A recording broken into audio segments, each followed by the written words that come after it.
Behind the Bars podcast. Over the next several years, we will be exploring the minds of some of the most diabolical people who have ever walked this earth. We will be looking in depth at some of those notorious, brutal crimes that have occurred worldwide and the people that they have affected. If you are squeamish or easily disturbed, this is your warning to turn off this podcast, as it will not be for you. The interviews you hear here will be uncensored, unaltered recordings from very real people. Murder, rape, cannibalism, and many other horrifying crimes just begin to scratch the surface of what you will hear about here. We will bring you many exclusive interviews with not only the criminal masterminds themselves, families, attorneys, and almost victims. Along with those who will be locked up for the rest of eternity, we will explore areas of the paranormal, interviewing those who have been plagued with entities that are of this world and beyond. Welcome to Behind the Bars. We hope you enjoy.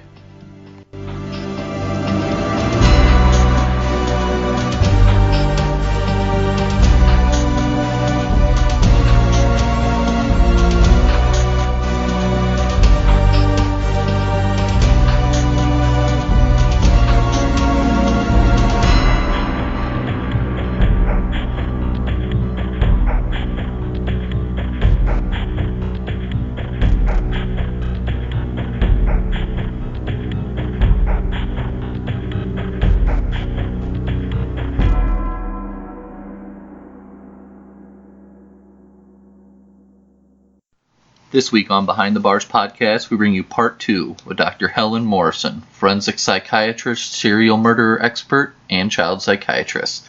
Dr. Morrison has spent time with some of the world's most notorious serial killers, such as John Wayne Gacy, Richard Masick, and Ed Gein. We hope you enjoy. Anyway, so what he did was he talked. He just talked and talked and talked. He talked about nonsensical things like, all of his political, what you call activities, I suppose. He talked about people he'd met, people he'd known through the years, and it's just a verbal barrage of words.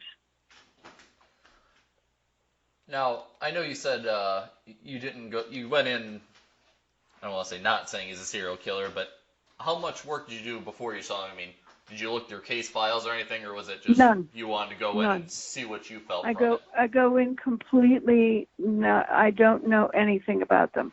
Well, him I had to know something about because his lawyer told me a little bit about him, but he didn't tell me everything about him.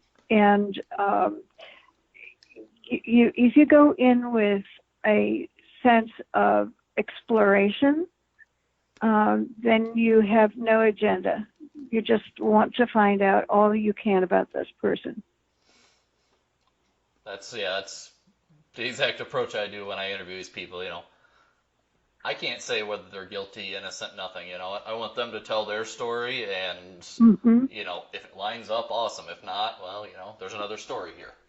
Yep.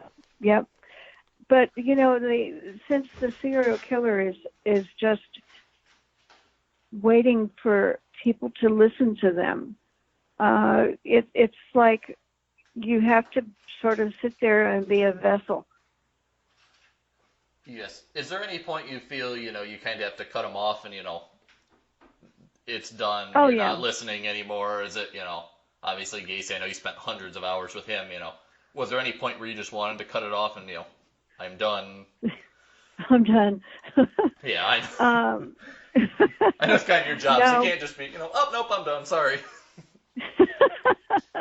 No, I set a number of hours, and then I go at the end of those hours, and that's how it just ends up that way. But I don't ever want to interrupt them in the sense of let them think that they are in charge. Let them think that they are the be-all and end-all of any person in the world, and then you'll get along fine with them. Yeah. I'll say most of them that I've talked to, they've been extremely accommodating, which... Oh, geez, yes. Yeah, I didn't expect it. I expected them to be, these rough people, just grumpy, and no, they're Mm-mm. some of the nicest people I've dealt with, which They're is, charming. yeah, They're very. charming. And you always have And to, then you, kind of keep it in your mind. It's like, okay, I know what you did. I don't want to fall for this charm. It's, yes, but I'll revel in it because it's such a picture of you that most people would not believe it. yeah. Yeah, like I said, I've had some that, like, like I said, I'm trying not to say a ton of names. I've done, they're great, and I've had others where, obviously I send them a first letter, and I get Mm-hmm. back, a page of cuss words, cuss me out. It's like, okay, well, I guess I'm not talking to you. But it's just, it's crazy how different it is. You open this, like, okay, they took time to write me back, and the last one really all it said is, fuck you. And I'm like, oh, okay, well, I guess I'm not writing you. So it's crazy how different, like I said, one will send me case files and one tells me to piss off and doesn't want to talk to me. It's It's it funny. varies. I've never had one refuse to talk. I've had a few, not a ton, but a few of them. Like I had an interview with Gypsy Rose Blanchard, and then I don't know Uh-huh. what happened. The next day she revoked it, Yeah. and then Well, like a week that's later she was on Dr. Phil, and I have a feeling that may have played a part in it, but yeah. it's up to her. I mean, I can't force her to do an interview. It's just you know. Well, what are you doing these interviews for anyway? Well, Are you writing a book? eventually I want to. That's kind of Uh-huh. my long-term thing. A lot of these people I have permission from to post their letters and whatnot to show, letters from the beginning to the end. I want their Yes. stories to be out there. There's a lot of them, like you said. There's a lot of people, even in Illinois, that have been wrongfully convicted. Yes. Even if, by the end I only help one person, you know what? It's still one person. Uh-huh. Yep. So that in the Yep. history, I've helped with tours up at Joliet Correctional now that they're trying to get it back to a tourist attraction, which is a long process because it's sat empty for Yeah, I know. almost 20 years. So that kind of got me into it. Obviously I got to see all this. I've been in every square inch of that prison, so I've seen where everybody was held. Yep. Casey Sell and Henry Brisbane and all these other people. So it's kind of cool to be able Yep. to, that like the Blues Brothers. I've been to those cells, so I've been.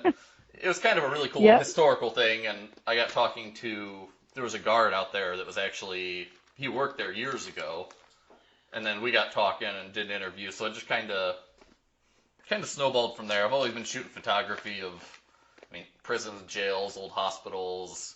Yep. Well, Yep. so it just all kind of just snowballed, and here we are. Sounds fascinating. Yeah. And you said Casey was held up at Cermak, but he wasn't sick. Why were they holding him Right. there versus somewhere else? He was isolated up there. Was it? I didn't know Yeah, what, it was in a why would they? single room. There weren't people who were running around, coming in and out. It was very secure. So what would be the difference between like that and, keeping somebody in solitary? Is one better Well, for the person, or like I said, I've never been there, so I don't know anything here. well, solitary is very different. Hmm. It's where they'll lock down 23 hours a day, and they get 1 hour of exercise if they're lucky. And most people go psychotic in those kinds of settings, but in this setting, it was more of an open kind of place where they had separate rooms, and they could monitor these people very well, and they had to do something to keep him isolated from press. It was just terrible. I bet that was, like I said, that was a huge thing. I'm sure the media was ridiculous Oh, on that one. they were. So how did you initially get involved with that? Is that something the attorney wanted, or is that something Gacy wanted? No, what happened was the Chicago Tribune did a I don't know what you would call it, a focus on me some weeks before. And I don't know how it happened. I don't know why it happened.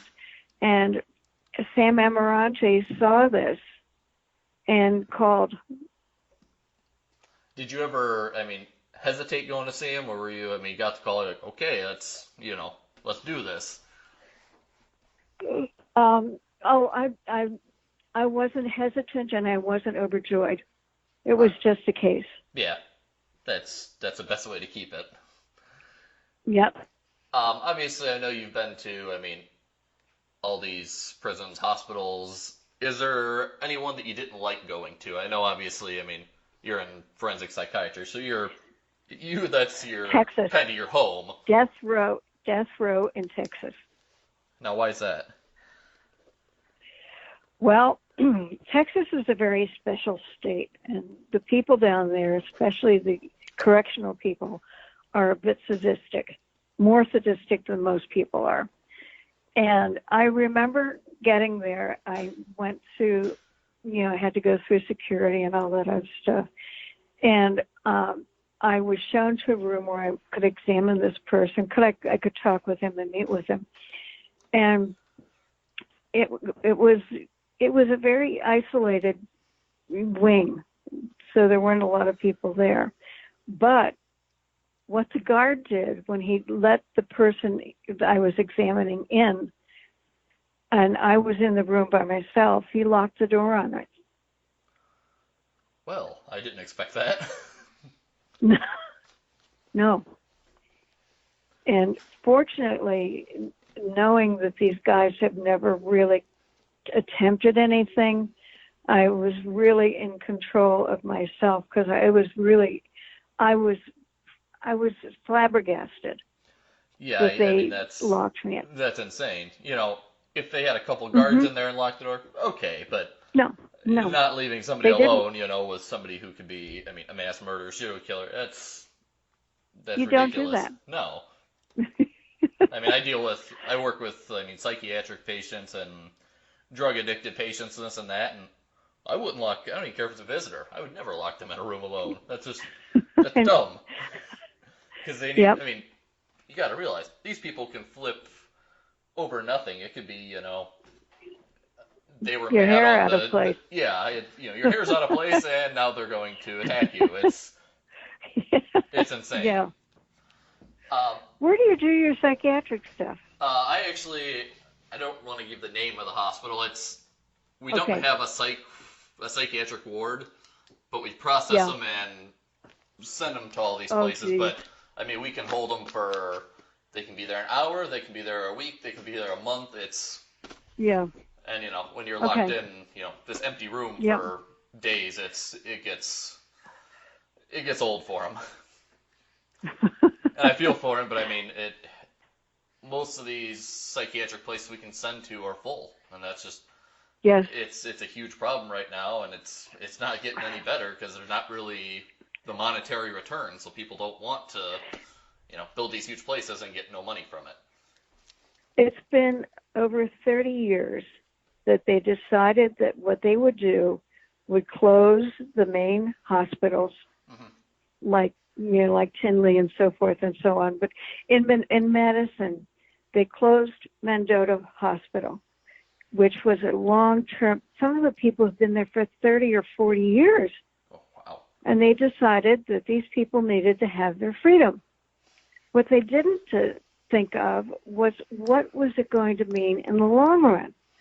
There's no place for people who are ill or who need care, so they're on the streets now. Yep, I know. Like Tinley Park, it's sitting there decaying. They won't let anyone in. The town's just been arguing with what to do with it, and by the time they actually do something with it, it's going to be too late. That's right, and I think that most people are saying that was a mistaken experiment. Yeah, I could see that. I even know with some of the, not hospitals, but I know some of the prisons. Like we have one down by me in Dwight, Illinois. It was one of the only female prisons, and they closed it. And same with Joliet, it's just sitting there empty now, and it falls apart. When you're not doing maintenance, it falls apart so quickly. I mean, it they had does. cell blocks and stuff they never even used. They built this brand new, huge cell house, Oh, geez. and now it's just falling apart. It's like, okay, we spent Yep. probably millions on this, and we're just gonna let it sit there. And then Yep. we have, at every other prison, it's overcrowded. So it's like, okay, we have these places. Let's do something with them. Yeah. I don't think we've ever really taken care of our psychiatric patients the way they needed to be. I agree. Yeah.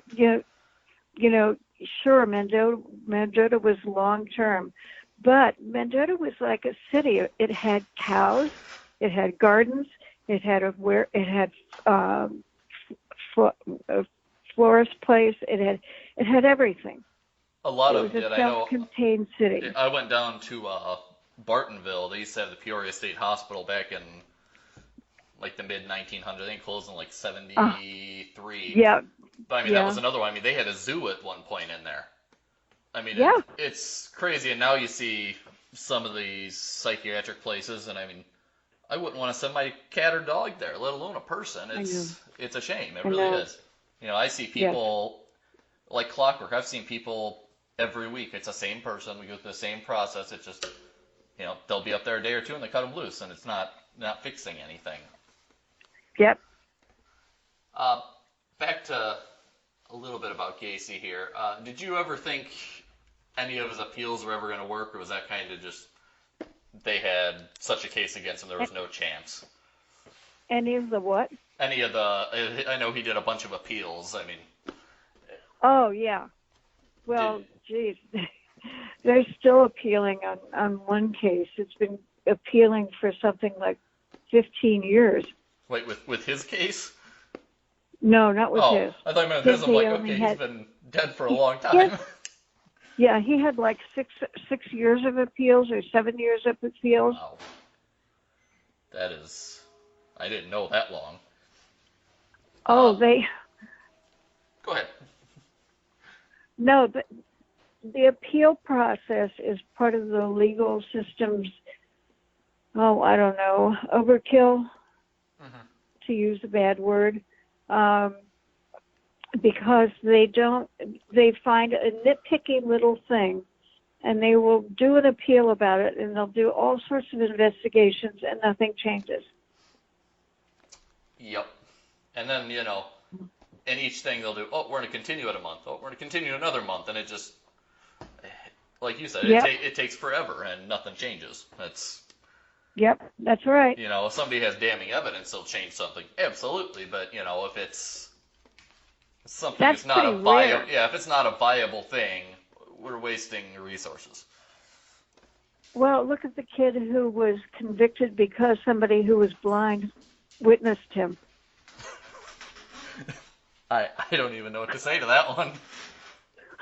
Yeah, it's now a current case. It just came up the last 2 weeks or so. But one of the only eyewitness to what happened fingered this kid and said he was the one who shot this person. Well, the guy has 20% of his sight.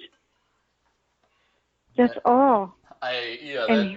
That's not a viable, that's like me taking my glasses off and have to pick somebody. I'm never going to be able to do it. Yep. I haven't heard of that one. I'm going to have to look that one up, though. Yeah.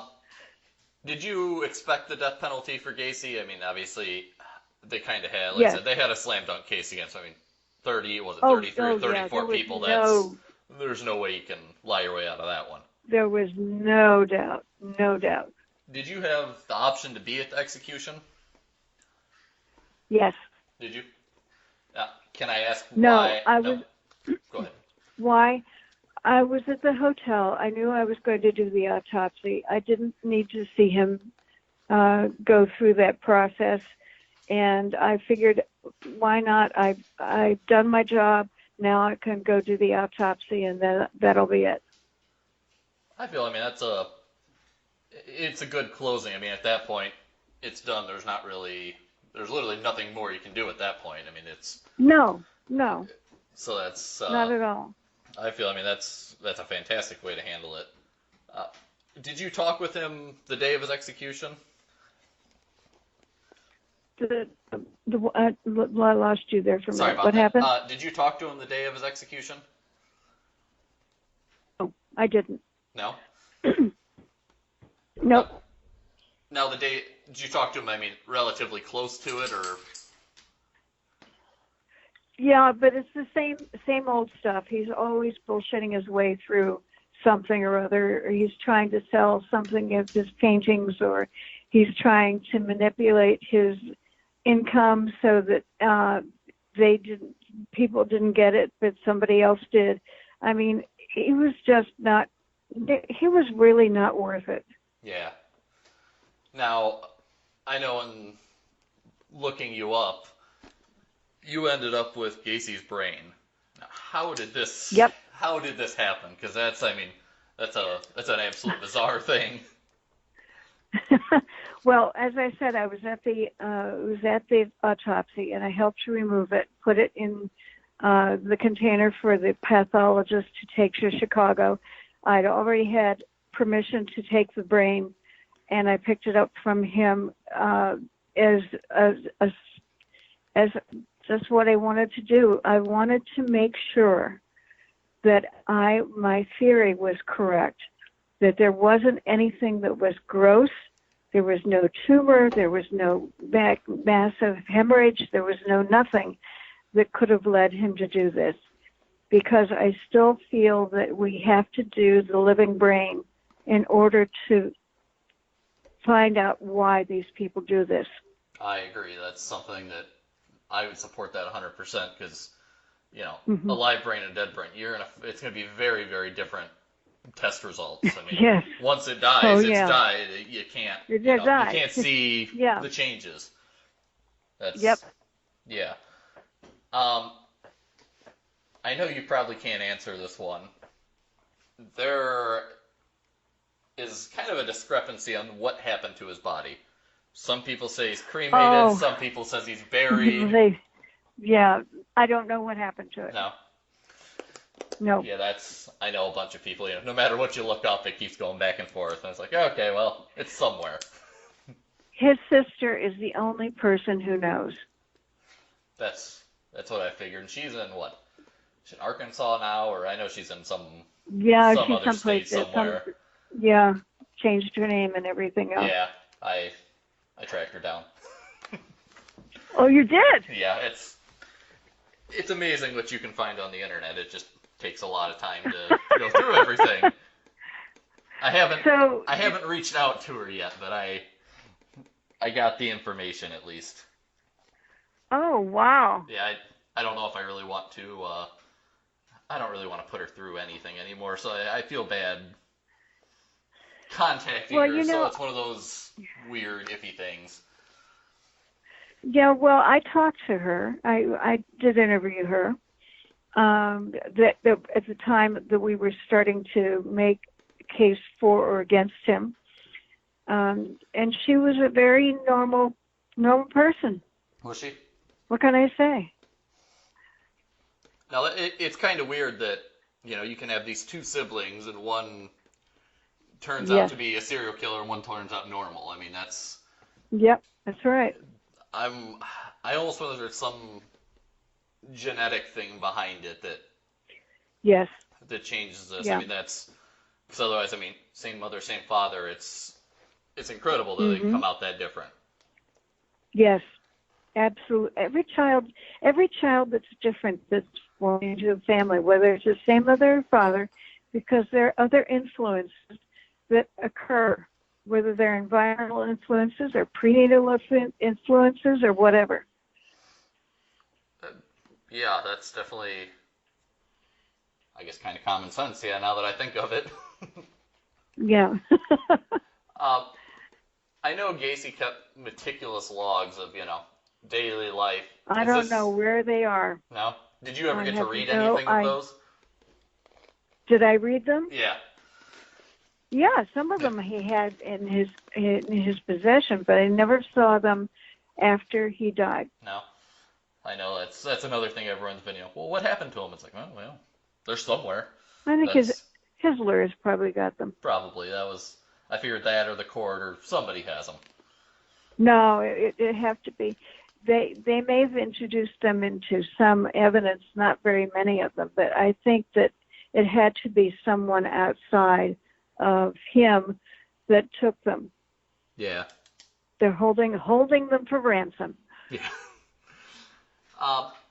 You've interviewed all these people.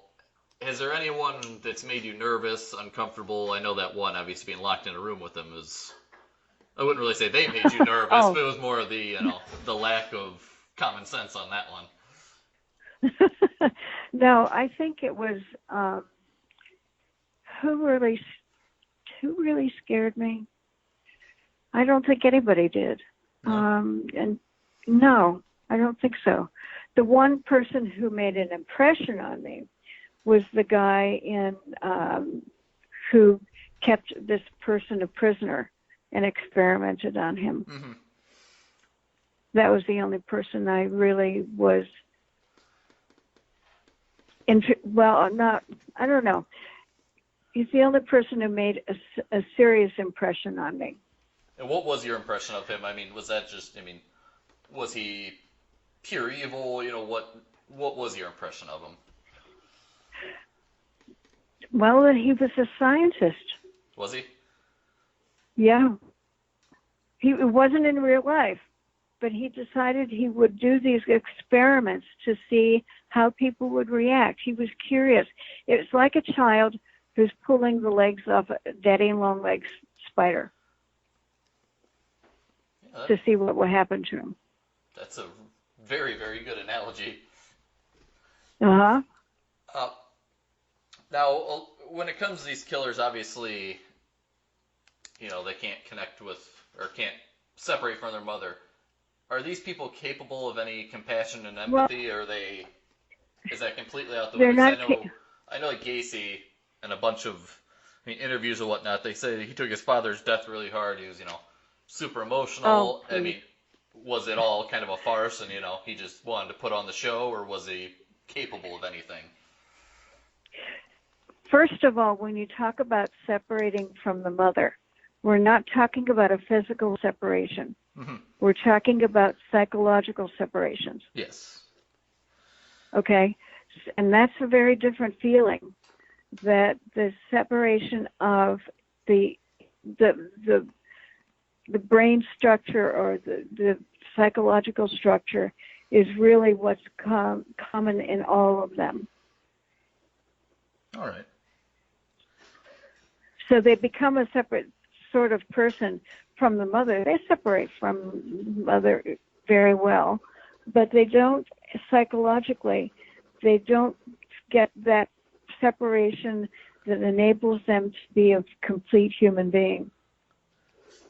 So, with them not being able to be the complete human being, are they capable of, having feelings or empathy, or is it kind of dependent on the person? Well, they don't have that. They are marvelous actors. That's kind of what I figured with this one. That was kind of, a couple interviews said, he took his father's death hard. It's like, okay, was this an act? Yeah, was it not an act? Yep, without any affect at all. Mm-hmm. Yeah, I mean, I've seen interviews with him towards the end of his life, and he was, this happy, charismatic guy, and it's like, okay, you're about to die. This is very bizarre. It doesn't mean anything to them. Mm-hmm. I know some of them I've interviewed, they say, you're going to die, and they're like, no, I'm not. And it's like, wait, what? It's like, yeah, you are, and they think that, they're never going to die, and it's like, okay, this is... I know. It's strange, but I mean, obviously, mentally they are so far from us that it's unreal. They are. They're so different, and they're not human. No, they really aren't. I mean, they're pretty much like the shell of a human. The body's there, and the mind's just this complete different thing. Yep. Now, I know that I saw an interview with Jeff Rignall, who was an almost Gacy victim. Oh, yeah. I know Jeff was open to meeting Gacy. Did he ever meet Gacy again? No. No? So I know he had a book I read just a portion of. Yeah. I know he wanted to. I didn't know if he ever ever managed to again or not? No, he never did. I think he wanted some closure, but I think he never would have gotten it anyway, even if he had met him. No? No. Is that simply because, I mean, Casey just, like I said, he just didn't care? I mean, he had the inability to care. Yep. Awesome. I know that, did you interview Gary Ridgway at all, or was that one that you wanted to and didn't get to? I wanted to and didn't get to, but I had been invited up to Seattle to meet with a reporter who was trying to figure out who the serial killer was. And we talked about who he probably was. I met his daughter, but I didn't meet him. His daughter, I've been working on getting a hold of her. She's done a book and a ton of interviews. So, I mean, she's been very open about it. But I know her. Yeah. Her dad isn't as much of a. He's kind of a recluse. He doesn't. I sent him a letter, I don't know, a month ago, and all I got back was a bunch of religious pamphlets and saying that I need to find Jesus, and I just. I get this big envelope, and it's like, okay, you wrote me a multi-page thing. Nope, just all pamphlets about Jesus. And supposedly, according to his letter, that supposedly he's sick and not doing well. So I don't know. I don't know what's up with that. I mean, you go online, you can't find anything about it. So it's kind of If he wouldn't say anything, I wouldn't have known it. Yeah, I think that the daughter asked me one question when I talked to her. She said, "Is this genetic? Are my kids going to be this?" And I said, "No. There's nothing genetic in the sense of passage of behaviors." Now, have you ever came across a case that it was a multi-generation thing, that they were all, I don't really want to say evil, but, they all committed crimes like this? Have you ever come across a scenario like that? No. Nothing at all. That's sad. And like you pointed out, when you interviewed these people, you saw that they had normal siblings. Yeah. Yeah, it's like I said, it's bizarre. It's like, flipping a light switch. It's like you said, there's no explanation to it, because, if we can't study these brains and stuff when they're alive, there's no way to ever figure it out.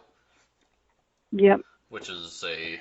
I'm gonna have to stop pretty soon, but I've got another. I actually only have one more question, and so that works perfect. Yeah. Have you been following the case in Chicago at all, where they think they have another serial killer on the loose? Yeah, with the 50 women? Yeah. Yeah, I have been. Do you think there's any viability to this, or is it just, there's millions of people there, it's just 50 women? I mean, I don't want to put it cold like that, but I mean, obviously, Chicago's semi-dangerous depending where you go. But it's gonna be a long time before they figure out, unless they have some proof that somebody did this for a serial killer. 50 women, no, I don't believe it. Okay, well, I'm glad I'm not the only one.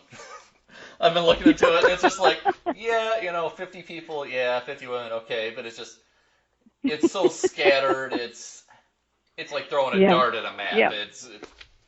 Yeah. One of the things about a serial killer is his victims are all alike. Yes, I've noticed that. You put pictures up, and it's like, oh my gosh, they could be related, but it doesn't have anything to do with these 50 or so women. They've got all ages, all sexes, yeah.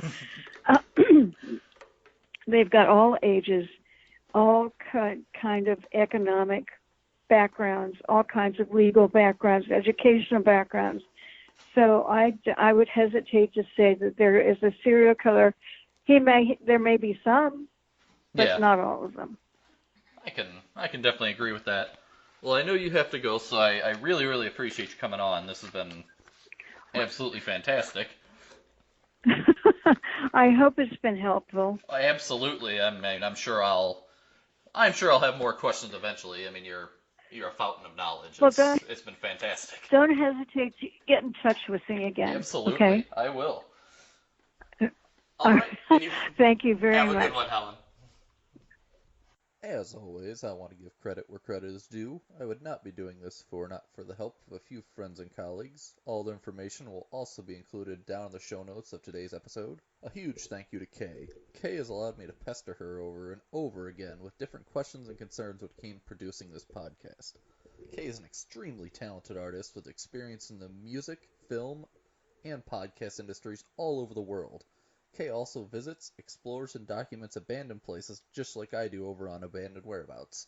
You can check out her work at www.justtheletterk.com as well as www.youtube.com/user/justtheletterk. Like the music for this podcast? Check out Alex Duquette Music. Alex is a lifelong friend who is always producing, writing, and sharing music all over the United States. Need something written for your business or podcast? Hit him up. You can find him over at www.youtube.com/user/AlexDuquetteMusic or contact him via email at alexduquettemusic@gmail.com.